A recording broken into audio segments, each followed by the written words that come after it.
Assalamualaikum warahmatullahi wabarakatuh.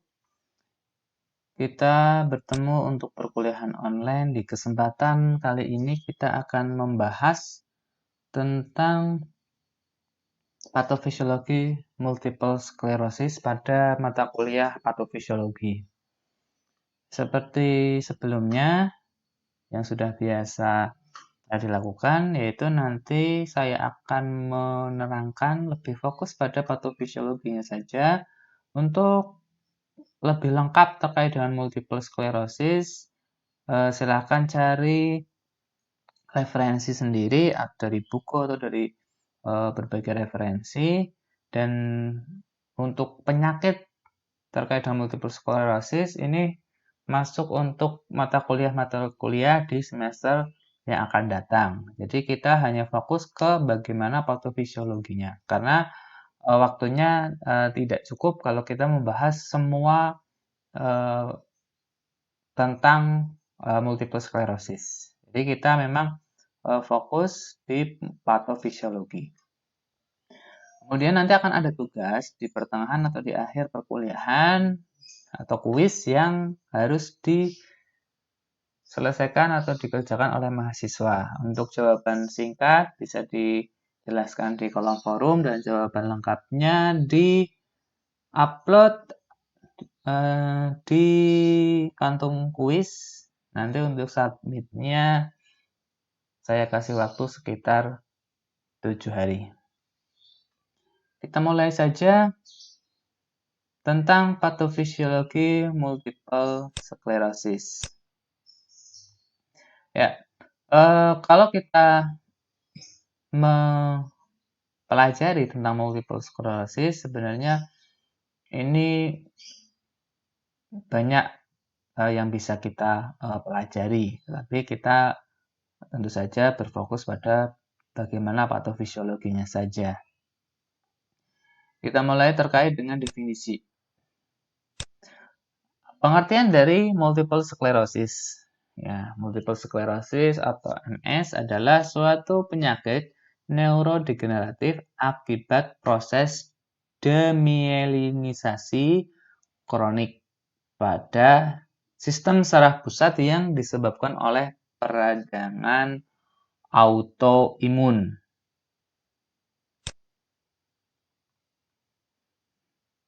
Nah, ini adalah pengertian dari multiple sclerosis. Ya, jadi di sini sklerosis ya yang terjadi karena proses demyelinisasi. Ya, kita tahu sendiri di saraf itu ada mielin, ya selubung mielin lah. Jadi terjadi mielinnya mengalami kerusakan, ya terutama pada susunan saraf pusat. Ya, jadi ini termasuk keadaan penyakit kronis. Jadi penyakit degeneratif walaupun bisa terjadi pada orang dewasa atau bisa terjadi pada anak-anak.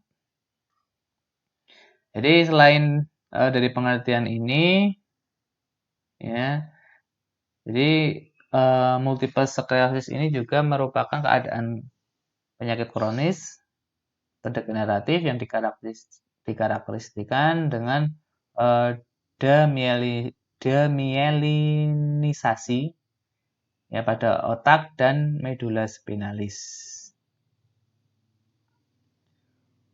Lanjut yang berikutnya, bagaimana etiologinya? Untuk etiologi ini masih belum diketahui secara pasti. Akan tetapi kemungkinan besar faktor-faktor yang menyebabkan multiple sclerosis yang pertama adalah adanya virus dan bakteri. Kemudian yang kedua disebabkan oleh mekanisme autoimun. Nah, jadi dari bakteri dan virus ini terjadi bisa dari luar ya, dari luar. Kemudian infeksi ini masuk ya lewat pembuluh darah, kemudian bisa juga lewat langsung mengenai saraf. Lanjut, untuk klasifikasinya itu ada relapsing, remitting, multiple sclerosis.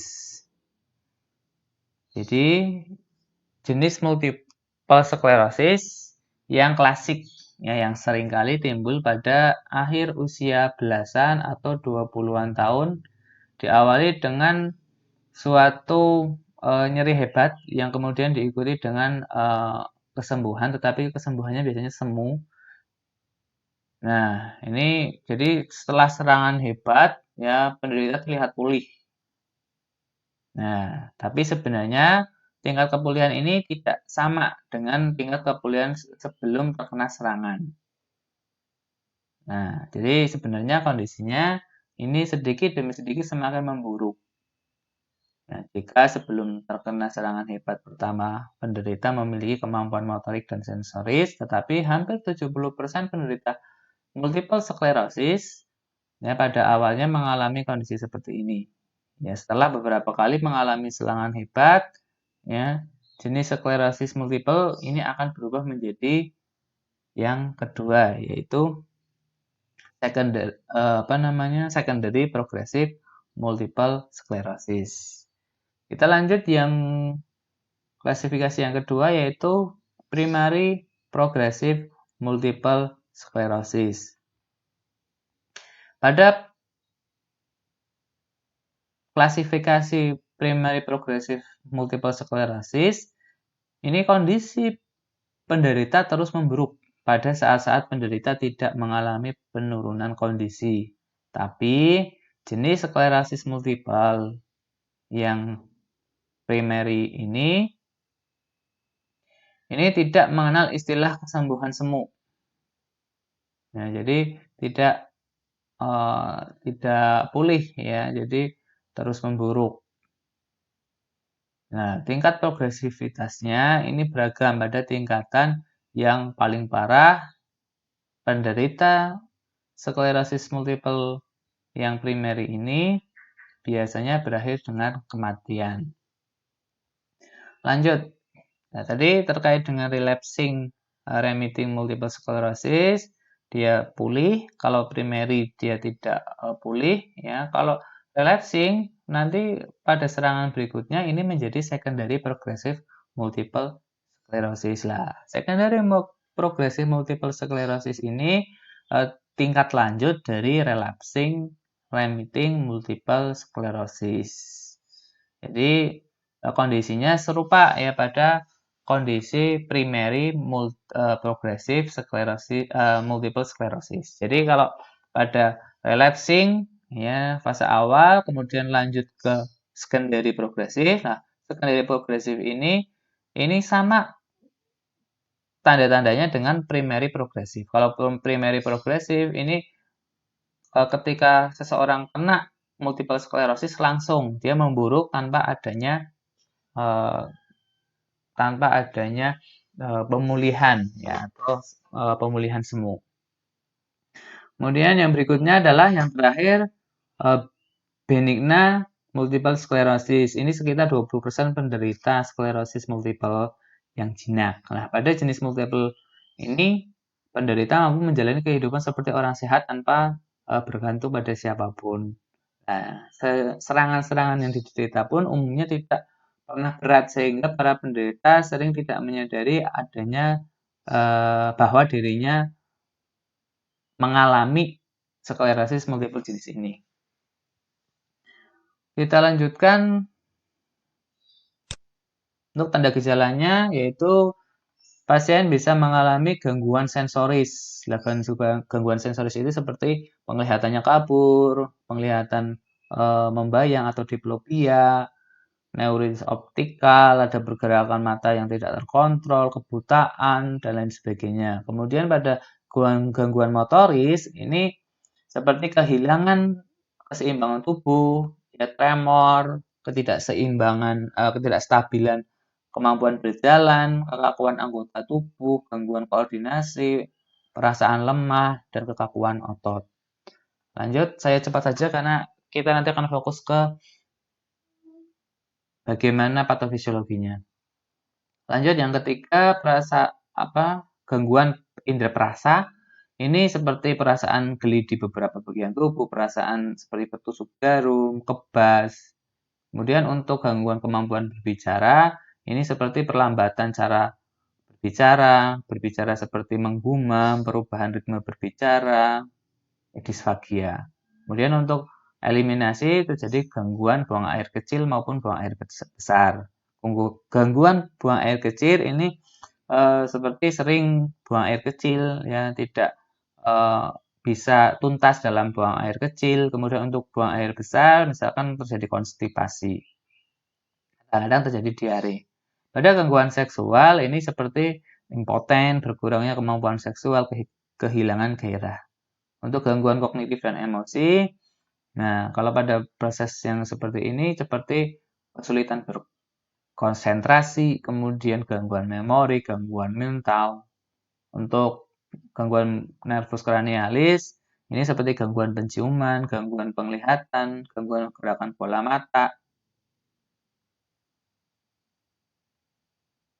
dan lain sebagainya.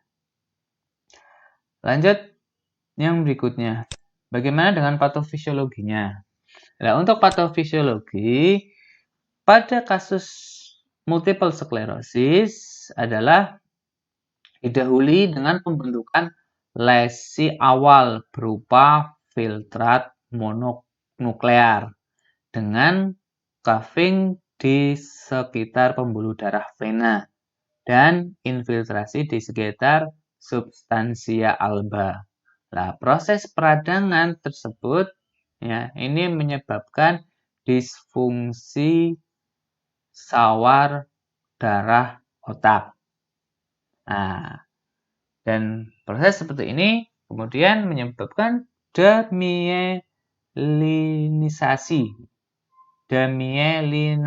ya, atau demyelinasi saraf. Nah, tanda patologis ya khas multiple sclerosis adalah demyelinasi saraf.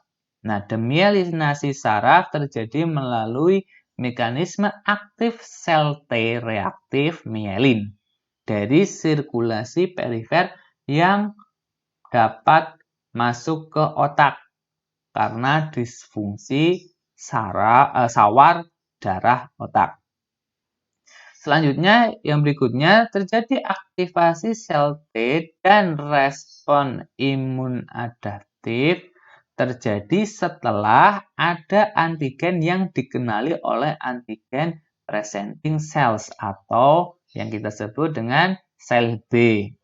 Patogen associated molecules atau patogen associated molecules ini berikatan dengan reseptor pada APC dan memproduksi yang disebut dengan sitokin seperti interleukin 4, interleukin 12, interleukin 23 yang menginduksi diferensiasi sel T ya, menjadi sel T helper, yaitu T helper 1, 2, dan 17. Nah, T helper 1 dan 17 ini berperan penting dalam proses inflamasi multiple sclerosis. Nah, sel T1 dapat mensekresi sitokin, interferon gamma, dan tumor nekrosis faktor alfa yang merupakan sitokin proinflamasi yang dapat menekan diferensiasi T helper 2. Nah, T helper 17 juga memproduksi sitokin proinflamasi yaitu ada interleukin 17, 21, 22, dan 26.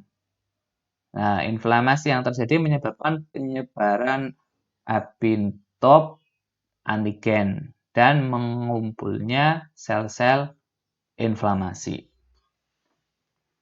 Kemudian mikroglia yang teraktivasi ini melepaskan radikal bebas. Nitrit oksida ini merupakan hasil konversi dari nitrogliserin ya.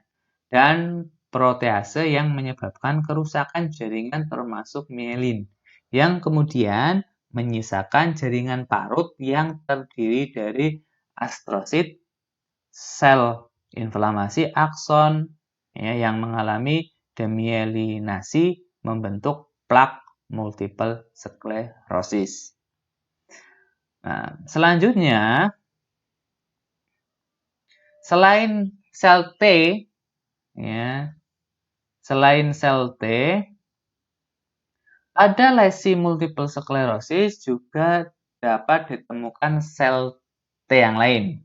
Ya, kalau tadi kita sebut diferensiasi sel T itu CD4+ menjadi T helper, ya tadi sudah saya jelaskan. Nah, selain sel T CD4+, ya pada lesi multiple sklerosis juga dapat ditemukan sel T CD8+ yang dapat menimbulkan peningkatan permeabilitas vaskuler. Permeabilitas vaskuler, kerusakan sel glia, dan kematian oligodendrosit. Nah, berkurangnya oligodendrosit ini menyebabkan gangguan proses perbaikan selebung mielin yang rusak. Nah, gangguan sintesis sel mielin dan pembentukan selebung mielin juga terganggu akibat adanya kalau kita sebut sebagai fast ligand ya atau fast L. Ini yang diproduksi oleh limfosit. Nah, respon imun humoral ditandai dengan dominasi sel B di lesi aktif multiple sklerosis. Ya. Nah, pada lesi multiple sklerosis juga dapat ditemukan sel prekursor oligodendrosit yang lebih banyak dibandingkan jaringan normal. Tapi sel tersebut gagal berdiferensiasi menjadi oligodendrosit matur. Nah, pada beberapa lesi dapat terjadi remyelinasi parsial yang membentuk shadow plaque. Nah, evolusi lesi dan kerusakan jaringan sistem saraf pusat diikuti dengan proliferasi astrosit yang menyebabkan gliosis. Oke, jadi saya beri keterangan yang tadi terkait dengan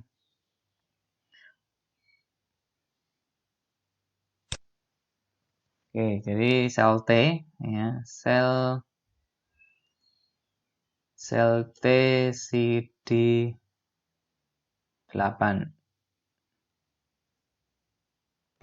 nah, jadi itu nah, kalau ini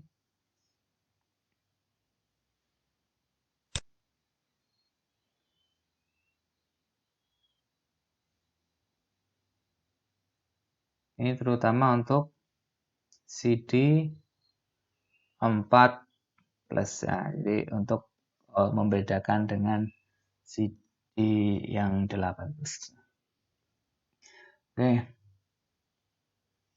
Tuh, kemudian nah untuk tugas sebelumnya ini untuk respon imun humoral ya. Jadi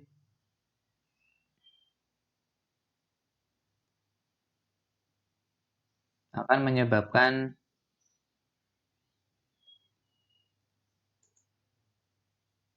gliosis.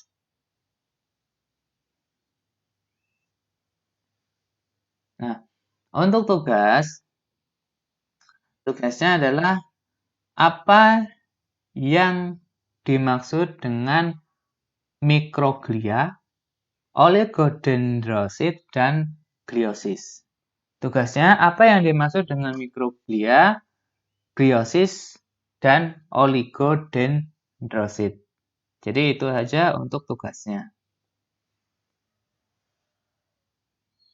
Oke, ini untuk tugas adalah apa yang dimaksud dengan mikroglia, terus oligodendrosit, dan gliosis. Oke, hanya itu untuk tugasnya. Kita lanjut. Setelah tadi respon imun humoral, ya, kemudian akhirnya menyebabkan gliosis, kemudian selanjutnya adalah kerusakan dari akson. Ya. Kerusakan akson, ya, ini pertama adalah karena terjadi kerusakan mielin menyebabkan kecepatan konduksi saraf terganggu yang menimbulkan gejala klinis pada pasien multiple sklerosis. Nah, di awal fase penyakit ini inflamasi dan demielinasi mendominasi. Nah, area saraf yang tidak terlindungi lambat laun akan mengalami kerusakan yang tidak dapat diperbaiki. Sehingga di fase akhir penyakit multiple sklerosis ini kelainan yang dapat diamati adalah kerusakan akson dan berkurangnya neuron.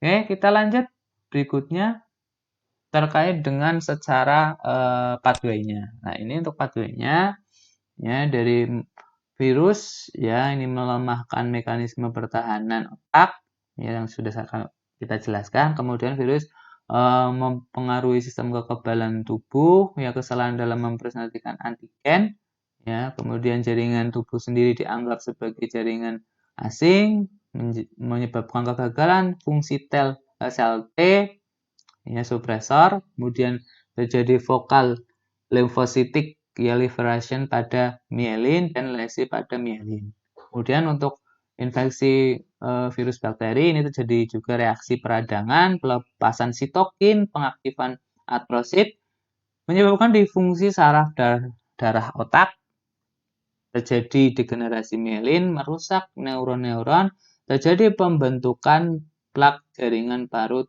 pada mielin. Kemudian pada defek pada oligodendrosit dan glia tadi, kemudian di sini terjadi pembentukan mielin, pembentukan mielinnya terjadi penurunan, perubahan morfologi mielin akhirnya menyebabkan kerusakan mielin dan lesi multiple pada mielin. Nah, dari ini terjadilah demielinisasi atau demielinasi dan mengakibatkan multiple sklerosis. Nah, dari multiple sklerosis ini terjadi lesi ya di batang otak, ya depresi saraf pernafasan di medula oblongata, kemudian ada peningkatan kerja nafas. Ya, kemudian yang lain adalah lesi pada nervus ya trigeminus dan lain sebagainya. Ya, refleks menelan menurun. Ya, tadi yang sudah disebutkan untuk tanda gejalanya. Kemudian ada lesi di batang otak, terjadi depresi ya pada pusat kardiovaskuler di medula oblongata, peningkatan denyut jantung ya dan lain sebagainya. Nah, ini adalah terkait dengan konsep mapping dari multiple sclerosis. Saya kira itu saja, semoga bermanfaat. Saya akhiri, wassalamualaikum warahmatullahi wabarakatuh.